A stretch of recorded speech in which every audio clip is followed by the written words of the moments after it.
Good morning friends. तो हमने last lecture में क्या पढ़ा था? हमने पढ़ा था बच्चों केमिस्ट्री में रासायनिक सूत्र, रासायनिक नाम और उनके व्यापारिक नाम।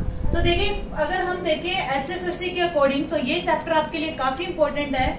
अगर आप प्रीवियस पेपर उठा के देखो तो बहुत सारे फॉर्मूले आपको देखने को मिलेंगे। तो हमने लास्ट लेक्चर में बच्चों किए थे कुछ फॉर्मूले और आज हम चलते हैं आगे। तो देखिए, आज जो हमारा फर्स्ट है 21 नंबर पे, ये काफी इंपॉर्टेंट है। तो ये प्रीवियस एग्जाम में आ चुका है। तो क्या है बच्चों? ये चिल्ली सॉल्ट पीटर। देखिए, पेपर में यही आया था कि चिल्ली सॉल्ट पीटर का केमिकल फॉर्मूला क्या होता है। एग्जाम में कुछ भी आ सकता है, हो सकता है आपको फॉर्मूला देख के व्यापारिक नाम पूछ ले या फिर रासायनिक सूत्र पूछा जाए, और हो सकता है कि रासायनिक नाम भी आपसे पूछ लिया जाए। तो आपको तीनों ही बातें ध्यान में रखनी है। तो फर्स्ट ऑफ ऑल हमारे पास क्या है? चिल्ली सॉल्ट पीटर, जिसका फॉर्मूला बच्चों क्या रहता है? Sodium nitrate. देखिए, NaNO3 क्या रहेगा फॉर्मूला? Na क्या है? यहाँ पर सोडियम है, और देखिए फिर से यहाँ पर NO3 आ गया। तो NO3 जब भी आएगा तो हमें क्या बोलना है? हम बोलेंगे नाइट्रेट। यानी कि केमिकल नेम क्या बनेगा? फॉर्मूले को देखकर ही क्या लिखा जाता है? केमिकल नेम, यानी कि रासायनिक नाम। तो रासायनिक नाम बन जाएगा सोडियम नाइट्रेट। उसके बाद चलते हैं 22 नंबर पे बच्चों, व्यापारिक नाम सुहागा। देखिए, देखने में बड़ा अजीब सा है सुहागा, बट सुहागा जो होता है ये क्या होगा बच्चों? इसका थोड़ा सा फॉर्मूला ध्यान से देखिए, और पेपर में कैसे आपको ऑप्शन देगा। आगे वाला इतना जो फॉर्मूला है वो क्या दे देगा? सेम देगा चारों ऑप्शंस में, लेकिन वो चेंज कहाँ पर करता है? H2O के आगे। क्योंकि देखिए, सुहागा जो इसका फॉर्मूला है, इसका जो रासायनिक सूत्र है, उसमें वाटर के कितने मॉलिक्यूल होंगे? 10। लेकिन वो ऑप्शन में थोड़ा सा घुमाएगा।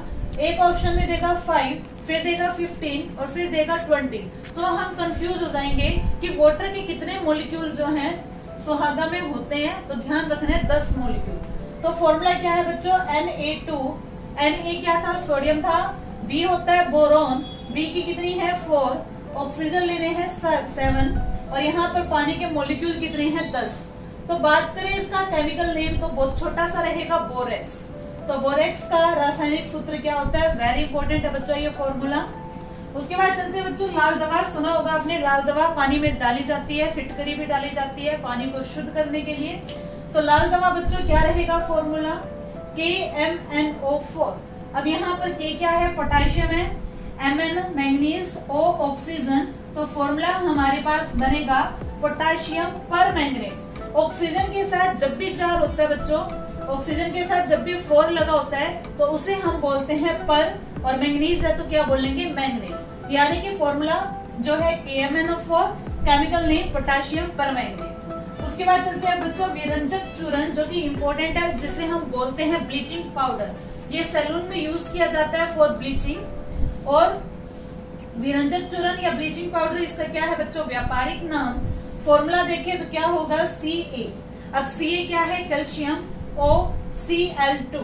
तो फॉर्मूला बच्चों क्या है? CaOCl2। केमिकल नेम क्या बनेगा? Calcium oxychloride. Calcium oxychloride. अब बच्चों देखिए, यहाँ से आपके काफी क्वेश्चंस बनते हैं। पानी को रोगाणु रहित करने के लिए कौन सी गैस पास की जाती है? तो कौन सी गैस रहेगी? Chlorine gas. या फिर आया कि स्विमिंग पूल के पानी को रोगाणु रहित करने के लिए, स्विमिंग पूल के पानी को रोगाणु रहित करने के लिए कौन सी गैस का यूज होगा? अगेन क्लोरीन गैस का यूज होता है। उसके बाद बच्चों, क्लोरीन गैस कहाँ पे यूज होती है? For dry cleaning. बोलते हैं ना ड्राई क्लीनिंग करवा लो। तो ड्राई क्लीनिंग में क्या होता है बच्चों? क्लोरीन गैस के द्वारा कपड़ों पे लगे दाग को साफ किया जाता है। तो क्लोरीन गैस पे एक और क्वेश्चन बना कि फूलों का रंग उड़ाने वाली गैस। ये हरियाणा पुलिस एग्जाम के अंदर पूछा गया था कि ऐसी कौन सी गैस है जिससे फूलों का कलर डीकलराइज हो जाता है, यानी कि जो है क्लोरीन गैस। अब क्लोरीन गैस क्या करती है बच्चों?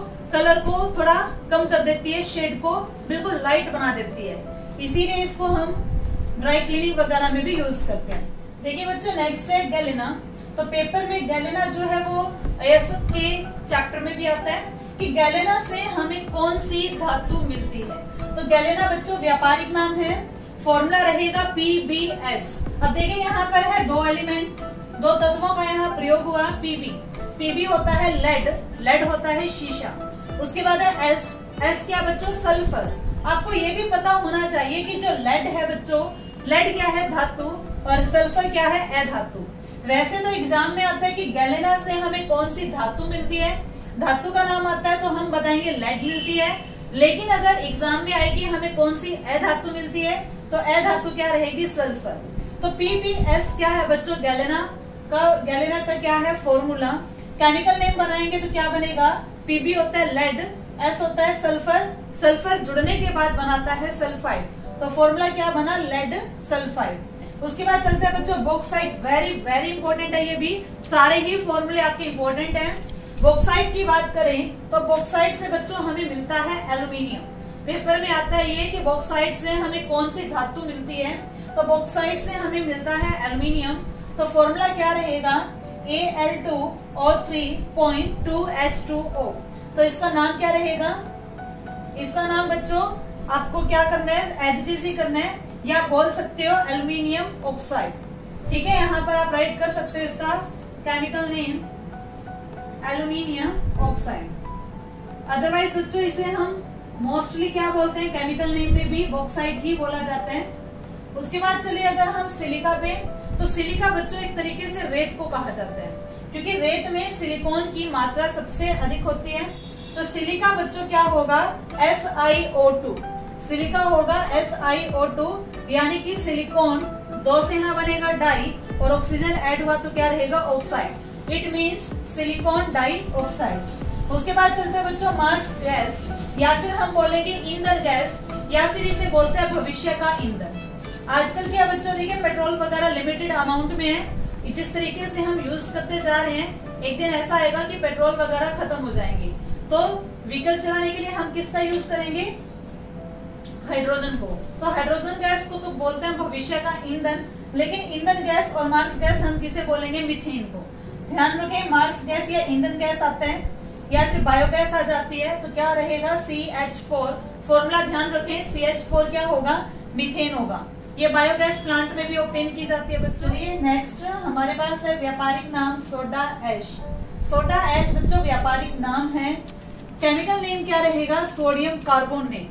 अब देखिए सोडियम कार्बोनेट है तो सोडियम आपको पता है Na होता है, कार्बोनेट के लिए क्या आता है CO3, यानी कि हमारा फॉर्मूला बनेगा Na2CO3 को क्या कहा जाता है सोडा ऐश। उसके बाद चलते हैं ग्लोबल साल्ट, तो ये व्यापारिक नाम है बच्चों, केमिकल नेम होगा सोडियम सल्फेट। सोडियम सल्फेट है तो फॉर्मूला देखिए Na2SO4 कितने वाटर है 10, तो ये ध्यान रखना सोडियम सल्फेट क्या होते हैं। उसके बाद आता है फिटकरी, सबसे लंबा फॉर्मूला बच्चों किसका है फिटकरी का। फिटकरी क्या होती है बच्चों, आपने सुना होगा कि ये जो जेंट्स होते हैं शेविंग के बाद फिटकरी का यूज करते हैं कूलिंग के लिए। दूसरा हम फिटकरी का प्रयोग करते हैं पानी को शुद्ध करने के लिए। अब फिटकरी ऐसा क्या करती है कि जिससे कि पानी शुद्ध हो जाता है। पानी में हम जैसे ही फिटकरी डालेंगे तो जो डस्ट पार्टिकल या कीटाणु होते हैं वो फिटकरी के साथ नीचे बैठ जाते हैं, इसी प्रोसेस को कहा जाता है सेडिमेंटेशन। तो ये आ जाता है कि फिटकरी जो है पानी में किस दर को बढ़ा देता है, तो जो फिटकरी है बच्चों पानी में सेडिमेंटेशन रेट को इंक्रीज कर देता है। सेडिमेंटेशन का मतलब होता है नीचे बैठ जाना, और ऊपर जो है पानी वो शुद्ध हो जाता है, उससे अलग कर लिया जाता है। तो फिटकरी बच्चों सबसे लंबा फॉर्मूला रहेगा, केमिकल नेम होता है पोटेशियम एल्यूमिनियम सल्फेट, या इसे हम सीधा एलम भी बोल सकते हैं। अदरवाइज इसका नेम देखिए क्या है, आप सीधे क्या बोल सकते हो एलम भी, लेकिन नाम क्या रहेगा पोटेशियम एल्यूमिनियम सल्फेट।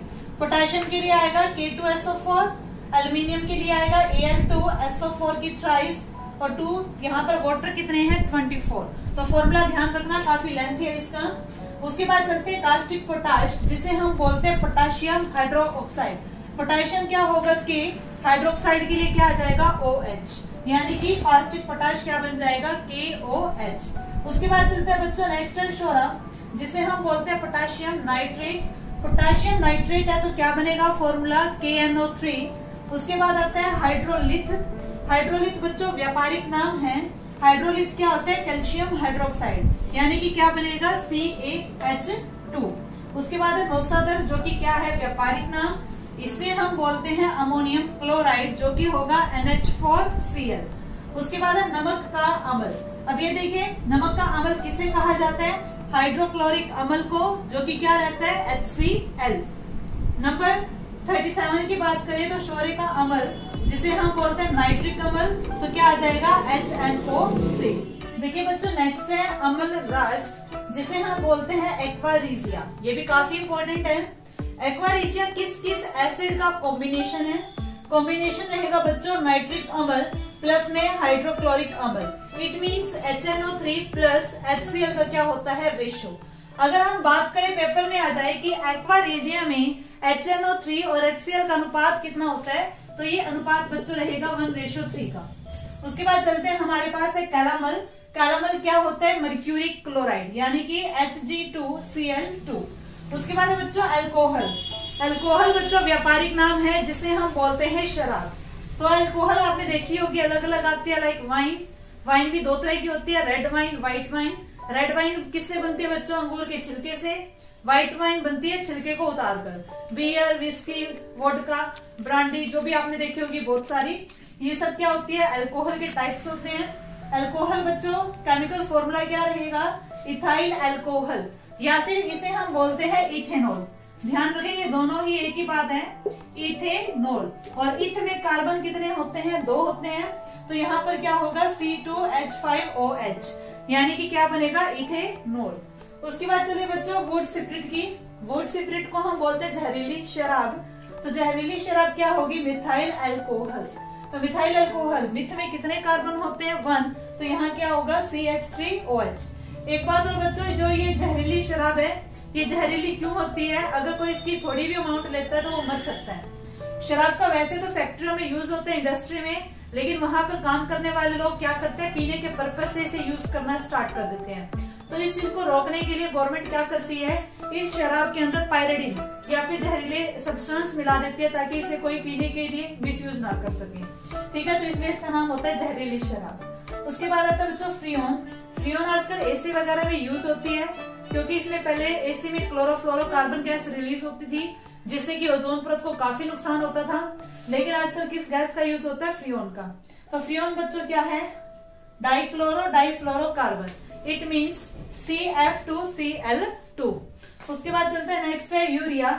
यूरिया बच्चों वेस्ट मटेरियल होता है हमारा, और यूरिया हमारे शरीर में कहाँ स्टोर होता है, लीवर में। लीवर क्या होता है, यकृत होता है। तो यूरिया बच्चों क्या होगा, कार्बोमाइड यानी कि NH2 बीच में क्या होगा CO, कीटोन ग्रुप। उसके बाद आता है क्लोरोफॉर्म। क्लोरोफॉर्म क्या होती है, बेहोश करने की दवा। तो क्लोरोफॉर्म देखिए बच्चों क्या होगा, ट्राइक्लोरोमीथेन। It means CHCl3। उसके बाद है बच्चों फिनोल। सुना होगा आपने, घरों में फिनोल का यूज होता है। तो फिनोल क्या है बच्चों, हाइड्रोक्सी बेंजीन यानी कि जैसे कि हम आपने देखा होगा केमिस्ट्री में इस टाइप से स्ट्रक्चर होता है, इसे हम क्या बोलते हैं बेंजीन। और बेंजीन के ऊपर जब OH ग्रुप लगेगा तो इसे हम क्या बोलेंगे, फिनोल बोल देते हैं। यानी कि C6H5 और OH इसके लिए यूज हुआ तो ये क्या बन जाएगा, फिनोल। ठीक है बच्चों, तो ये थे हमारे केमिकल फॉर्मूले। तो ये आपके सारे इंपॉर्टेंट हमने इस लेक्चर में कवर कर लिए हैं। अगर आपका कोई डाउट है, आपके दिमाग में कोई और केमिकल फॉर्मूला है, तो आप कमेंट सेक्शन में राइट करें। आपके जो एग्जाम है वो नेक्स्ट मंथ से स्टार्ट है। नेक्स्ट मंथ आपके एग्जाम होगा Haryana constable, male, female, sub inspector, और उसके बाद हमारे पटवारी, ग्राम सचिव, कैनाल पटवारी। तो आपके दिसंबर तक सभी पेपर जो है वो कंडक्ट हो जाएंगे। तो अगर आप चाहते हो कि आपका कोई चैप्टर है जो आपको समझ में नहीं आता, तो आप वो कमेंट सेक्शन में राइट कर सकते हो, हम उसी चैप्टर पे बात करेंगे। अदरवाइज बच्चों आप ये चैप्टर अच्छे से करें क्योंकि ये आपका इम्पोर्टेंट रहेगा HSSC के अकॉर्डिंग। तो अब बच्चों नेक्स्ट लेक्चर में हम पढ़ेंगे अम्ल, क्षार और लवण। It means acid, base, salt वगैरह क्या होते हैं। Thank you.